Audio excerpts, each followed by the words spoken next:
Growing up, I always thought my life was simple. Maybe not perfect, maybe not fairy tale sweet, but stable. It was just me and Grandma Mary in our small two-bedroom house on the corner of Willow Street. She always told me that after my parents died in a car crash when I was just a baby, she was the only one left to take care of me. She'd say it in that soft, matter-of-fact tone, like she was reminding herself just as much as she was telling me. I didn't have many memories of my mom and dad, just a few faded photographs in a showbox and one old VHS tape of my first birthday, where my mom's laugh sounded like wind chimes and my dad had this big goofy smile that lit up the whole room. Grandma never really talked about them much. Whenever I'd ask, she'd give me these short, quiet answers like, "Your mother was beautiful," or "Your father was hardworking." Then she'd quickly change the subject, usually by offering me cookies or asking about homework. Our lives had a rhythm. I went to school, came home, helped with chores, and in the evenings, we'd watch old movies while she knitted or mended clothes. She worked part-time at the library, and I'd spend hours there after school, doing homework at a back table while she organized books and helped patrons. On weekends, she'd take me to the farmer's market, where she knew almost every vendor by name. People often told me how lucky I was to have a grandmother like her. And I believed it. I grew up thinking our little family was enough. No complicated family drama, no messy relationships, just grandma and me. But there were moments, tiny moments, when I felt something was missing. Like the time in fourth grade when we had a family tree project and mine was embarrassingly short. While my classmates were busy connecting their second cousins and great uncles, mine ended after grandma. My branch looked lonely on the paper. Or the soccer games, where my friends' parents would cheer loudly from the stands, snapping pictures, while grandma clapped politely from the sidelines, wearing her knitted cardigan no matter the weather. Once, I asked her if I had any other relatives. Her answer was quick and sharp. "No, sweetheart. It's just us." She didn't smile when she said it, and I remember feeling like I'd broken some unspoken rule by asking. As my 18th birthday approached, I wasn't expecting much. We weren't a big party family. If there was cake, it would be a small one, probably with "Happy Birthday" written in her neat cursive icing. I'd been accepted into the local college and was focused on saving money. My mind was on textbooks and tuition, not candles and balloons. The morning of my birthday started quietly. The sunlight peeked through the faded lace curtains, and I woke up to the warm smell of pancakes, Grandma's birthday tradition. She hugged me tightly when I came into the kitchen.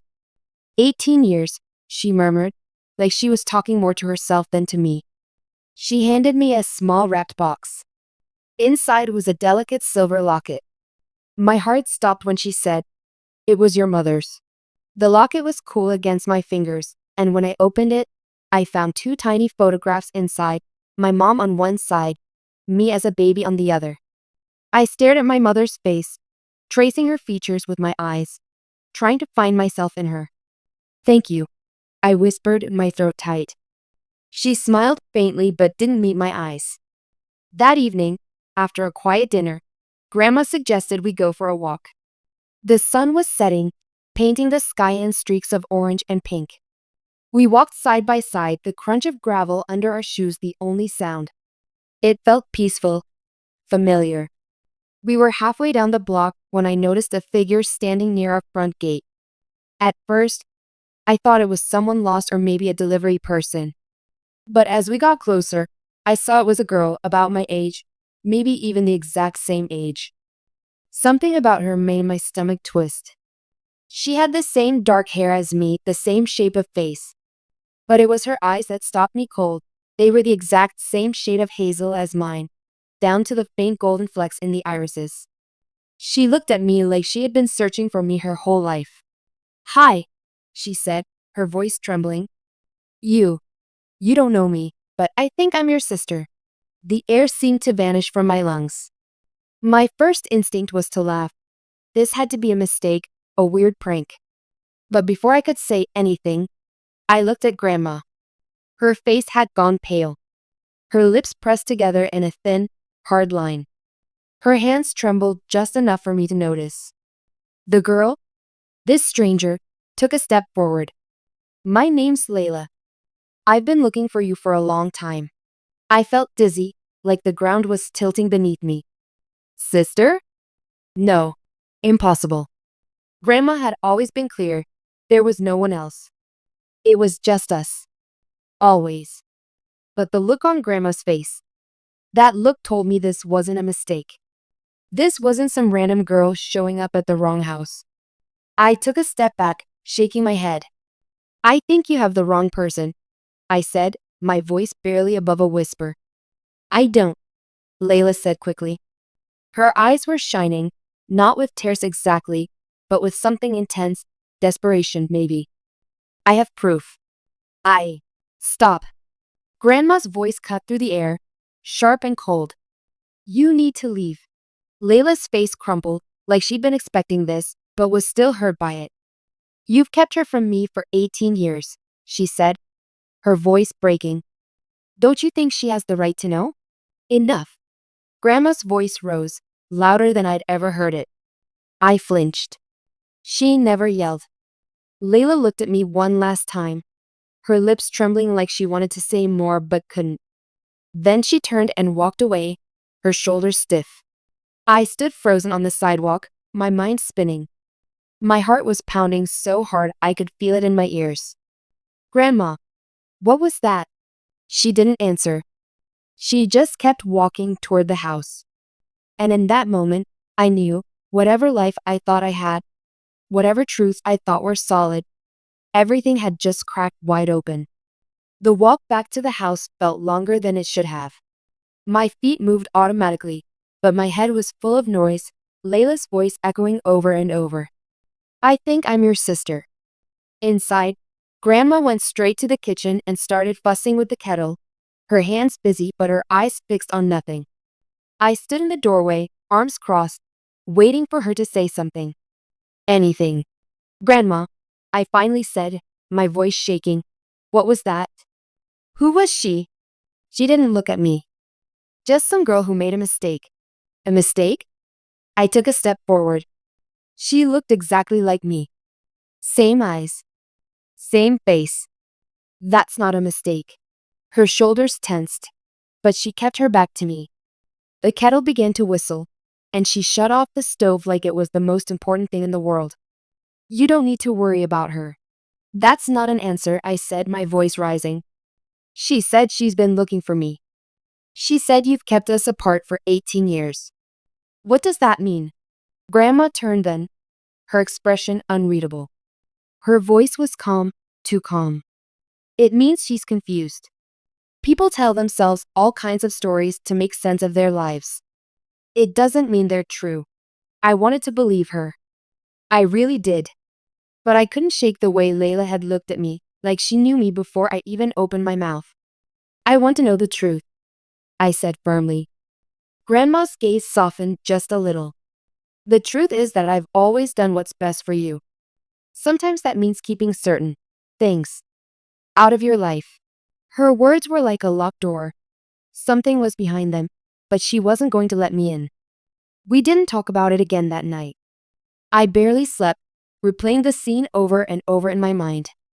By morning, I had made up my mind. I wasn't letting this go. School the next day was a blur. I barely heard a word my teacher said.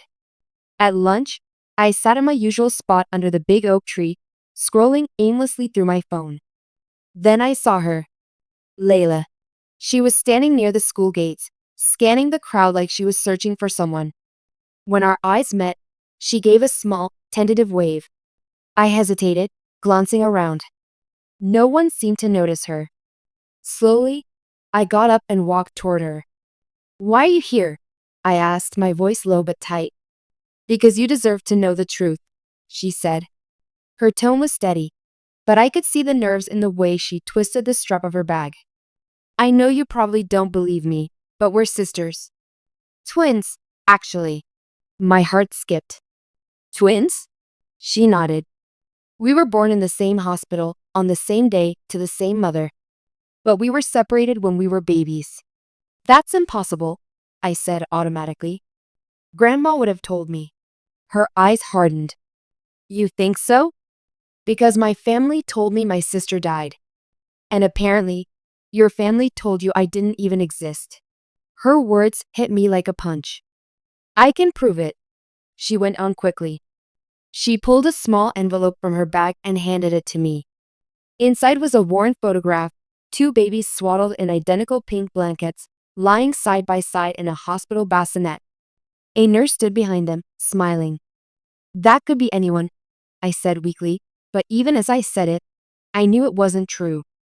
One of those babies had the same faint birthmark on her right cheek as me. There was also a photocopy of a birth certificate. It had my exact birth date, but the name was different. Layla Grace Bennett. Mother, Rachel Bennett. I looked up at her. Who is Rachel Bennett? Her face softened.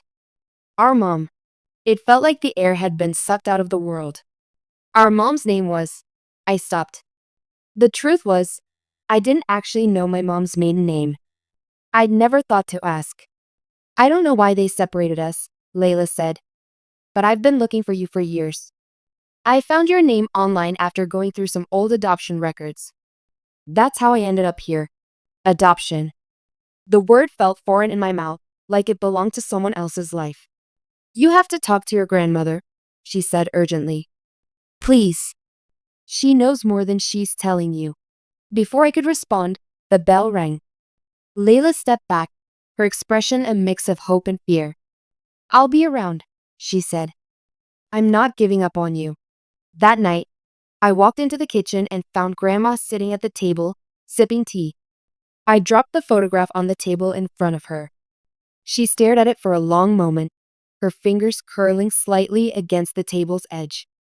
Then she looked up at me, and there was something in her eyes I had never seen before, defeat.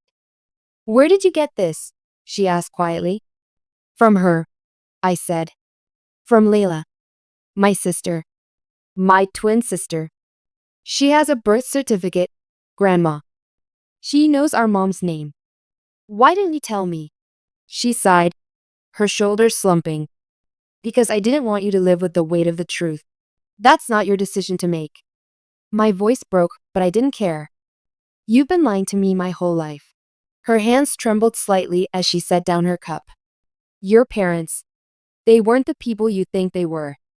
And the circumstances of your birth weren't normal. There were mistakes. Bad choices. People got hurt. I wanted to protect you from that. By pretending my sister didn't exist? I didn't think she'd ever find you, she admitted, her voice barely above a whisper. The anger and confusion inside me were boiling over.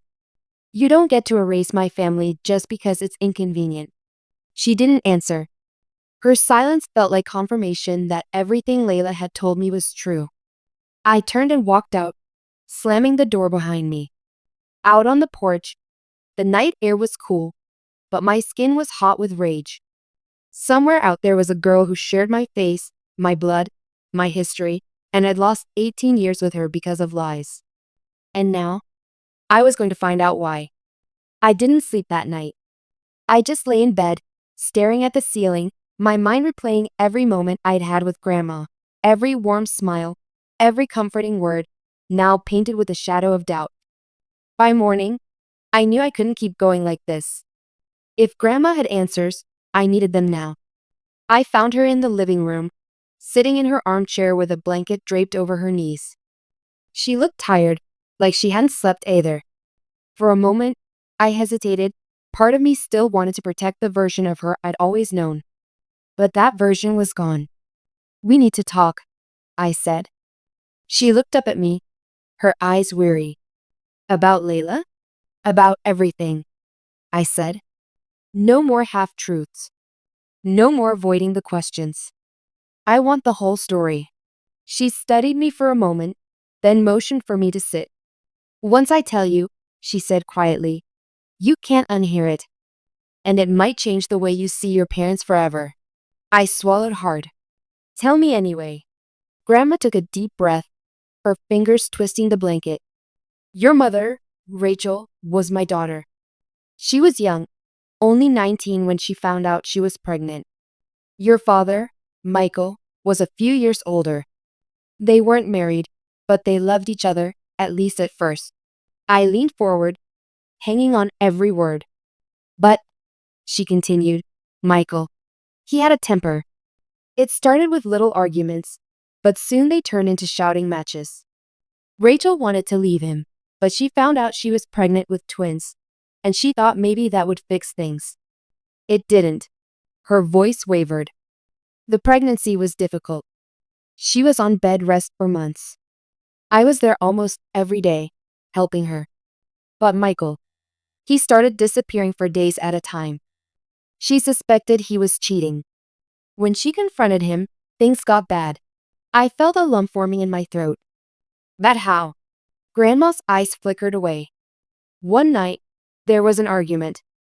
He grabbed her arm, left bruises. She came to me crying. I told her she should leave him. She promised she would after the babies were born. Her hands clenched the blanket tighter. You and Layla were born a month early. Small, but healthy. For a few days, everything seemed okay. Rachel stayed with me while she recovered, and Michael visited when he could. But then, there was another fight. This time, it wasn't just shouting. My stomach turned. Did he hurt her? Her lips pressed together. Yes. And that was the night I decided I wasn't letting him raise either of you. I sat back, trying to process her words. So you took us? Not exactly, she said. Rachel made a decision. She said she couldn't raise two babies alone, not with Michael still in the picture. She decided to give Layla to another family, a couple she knew from church who had been trying to adopt for years. She thought it would protect you both. I blinked at her. She gave her away? Grandma nodded, her voice soft. I begged her to reconsider, but she said it was for the best. She wanted each of you to have a chance at a better life. She asked me to take you, to raise you far away from Michael. She swore she'd stay in touch with Layla's adoptive parents, but she didn't. The letters stopped after a few months. And then, her voice broke. Then your parents died in a car accident. You were only 8 months old. I tried to keep up, but my head was spinning. So you're telling me my mom gave away my sister, then died, and you decided I didn't need to know? I thought it was kinder, she said, her voice trembling. You were a baby. You had no memories of her. I wanted you to grow up without wondering why she made that choice. Without feeling like she kept your sister but not you, or kept you but not her. I shook my head, feeling heat rise in my chest. You didn't give me a choice. You decided I didn't get to know my own twin. Her eyes filled with tears. I did what I thought would protect you. From what? I snapped. From the truth? From knowing I had a sister out there who might have been looking for me all this time? She looked at me for a long moment, her lips parting like she wanted to say more. But then she closed her mouth and shook her head. Some things are better left buried. That phrase sent a chill down my spine. What aren't you telling me? Grandma hesitated. There's more to the story, but it's not something you're ready to hear. My voice dropped. Try me. Her eyes locked with mine, and for a second, I thought she might say it. But then she turned away. Not tonight. I'm too tired. I wanted to scream. I wanted to shake her until the truth spilled out. But instead, I stood up and walked to the door. If you don't tell me, I'll find out on my own. Her voice was quiet but firm. Be careful, Emily. Some truths don't just change how you see the past, they change who you are. That night, I sat in my room staring at the photograph of the two babies in the hospital bassinet. I traced my finger over Layla's face, trying to imagine what her life had been like. Did she grow up in a house with both parents? Did she have a big family? Did she ever feel like something was missing?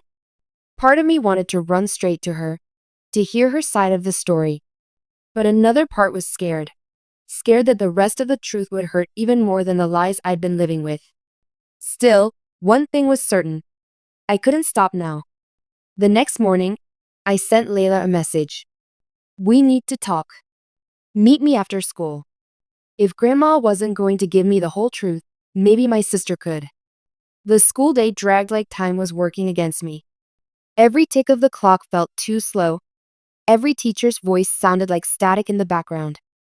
My mind was already at the meeting spot I'd chosen, the quiet park behind the library, the one Grandma rarely visited.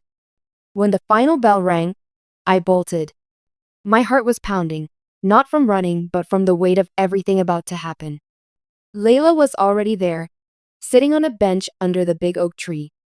She looked different in the daylight, so much like me it was unnerving, but with little differences.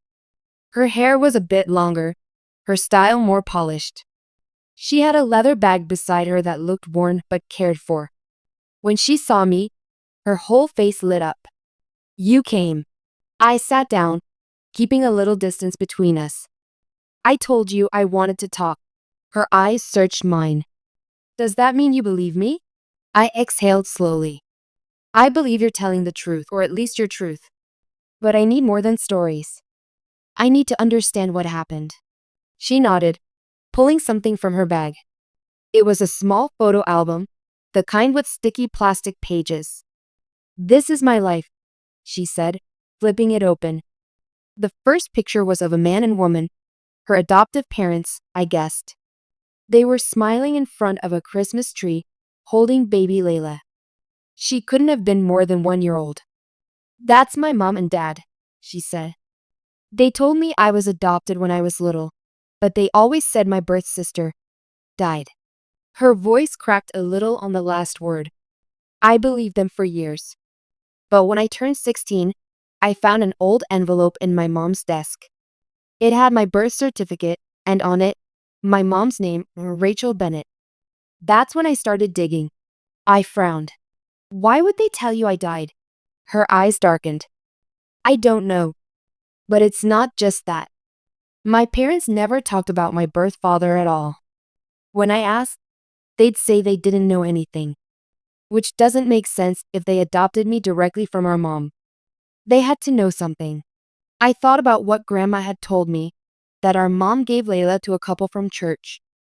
"Did your parents go to church with her?" "No. They weren't religious at all," Layla said. "They lived in another state back then. I think there's more to it. Something they didn't want me to know. When I asked my dad, he'd just say it was complicated." I leaned back, feeling the weight of the puzzle pieces in my head. "Grandma told me our mom gave you up to protect us from our dad. But she made it sound like you were going to people she knew and trusted.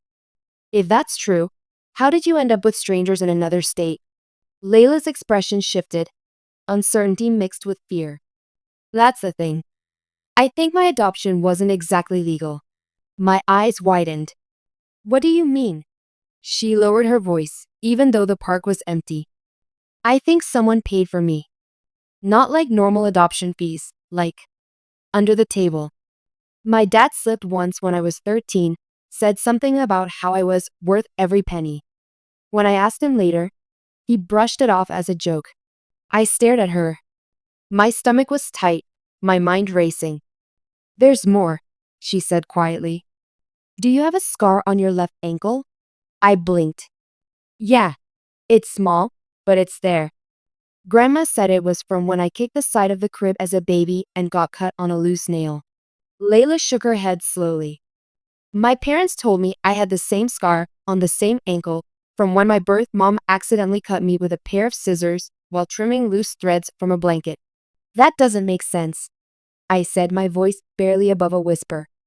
"We can't have the same scar unless we were together longer than they told us," Layla finished.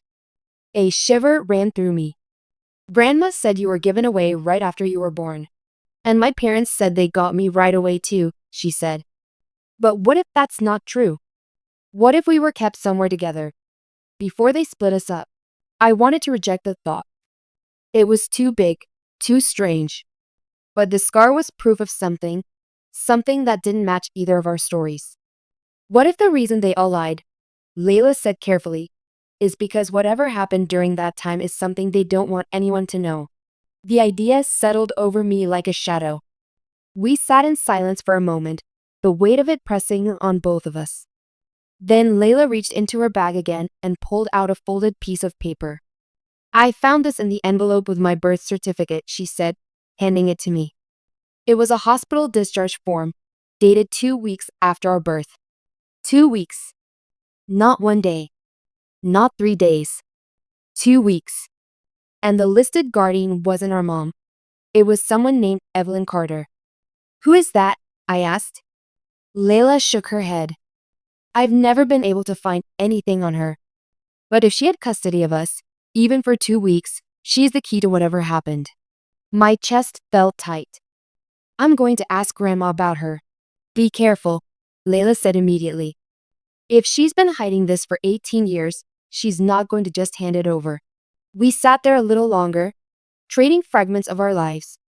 Her stories of summer vacations at the beach, my stories of library nights with Grandma. Each one was a reminder of everything we'd missed, the parallel lives we'd lived without each other. Finally, I stood up. I'm going to find out who Evelyn Carter is. And when I do, we'll get the rest of the story. Layla's eyes locked on mine. Whatever you find, we face it together. I nodded, but as I walked home, a small, unwelcome thought whispered in the back of my mind. What if the truth about Evelyn Carter isn't something we can handle? When I got home from meeting Layla, the house felt colder than usual. The air was heavy, like the walls themselves knew I'd just learned something I wasn't supposed to. Grandma was in the kitchen, folding laundry at the table. She glanced up when I walked in. You're late, she said casually, but there was a stiffness in her voice. I was with Layla, I said, watching her closely. Her hands paused mid-fold. I told you to stay away from her. I know, I said evenly. But I'm done listening to rules that are based on lies. I pulled the hospital discharge form from my pocket and set it on the table. Who is Evelyn Carter? The name hung in the air like smoke. Her eyes flicked to the paper, then back to me. For a moment, she said nothing. Her lips pressed into a thin line, and the color drained from her face. Where did you get that? She asked quietly. From Layla, I said. She found it with her birth certificate. It says you and Mom didn't have custody of us for the first 2 weeks. Evelyn Carter did. Why? Grandma sank into her chair like her legs couldn't hold her anymore. She stared at the form for a long time, and when she finally spoke, her voice was low and shaky. Because, for those 2 weeks, you and Layla weren't with me. You weren't with Rachel either. You were with her. With who? I demanded. With Evelyn, she said. Your mother's aunt. My sister. I blinked. You have a sister? You told me you didn't have any other family. I told you what I thought you needed to hear, she said. Evelyn and I haven't spoken in years, not since. What happened? My stomach twisted. What happened? She looked at me then, and her eyes were full of something I'd never seen in her before, fear. When you and Layla were born, Rachel was in no condition to care for you. She was recovering from a rough labor, Michael was. Volatile, and I had just had surgery myself.